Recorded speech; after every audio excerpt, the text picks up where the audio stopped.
تاریخ کہتی ہے امام نے تلوار کو نیام میں رکھا، ظالموں نے اتنے تیر مارے حسین رحمان سے۔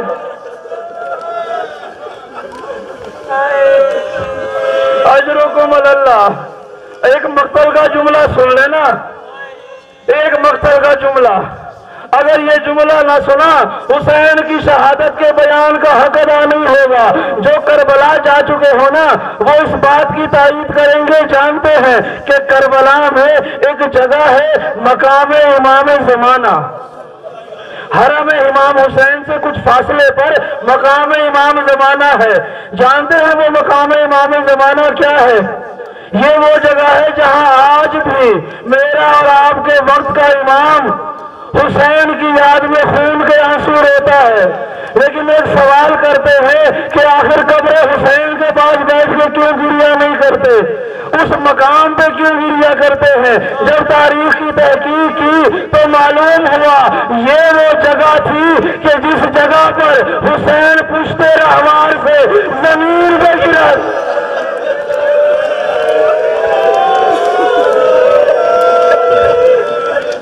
اجرکم اللہ۔ یہ وہ جگہ تھی جس سے جگہ پر امام حسین پشت رہوار سے زمین پہ گرے تھے، لیکن ایک جملہ اور سن لینا، یہ جگہ تو بہت دور ہے اس مقتل سے جہاں سر حسین کو کاٹا گیا تھا۔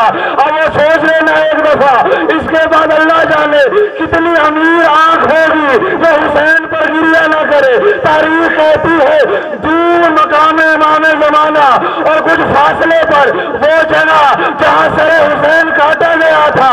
اب جملہ سنیں گے کہ یہ فاصلہ کیوں ہے؟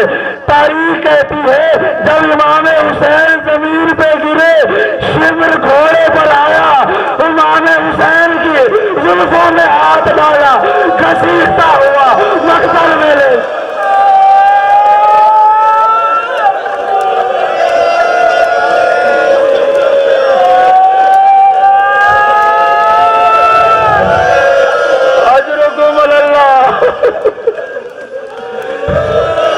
حسین اس جگہ پہ ریت پہ گرے، شمع زلفوں میں ہاتھ ڈال کر حسین کو پکڑ کر گھسیٹتا ہوا لے آیا، اس لیے کہ 70 قدم پر زینب دیکھ لے۔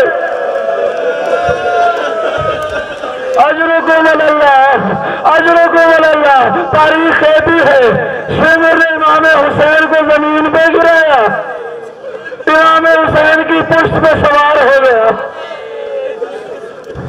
اور جو سب سے کند خنجر تھا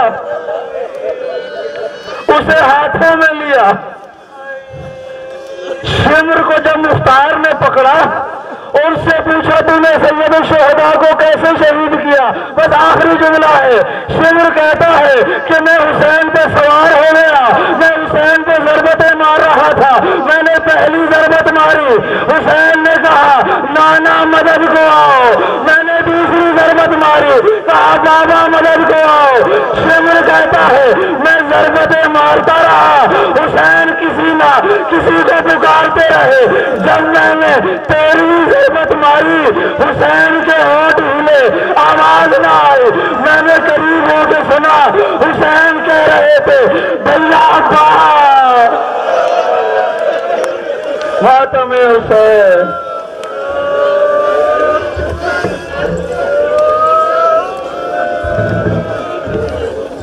یا حسین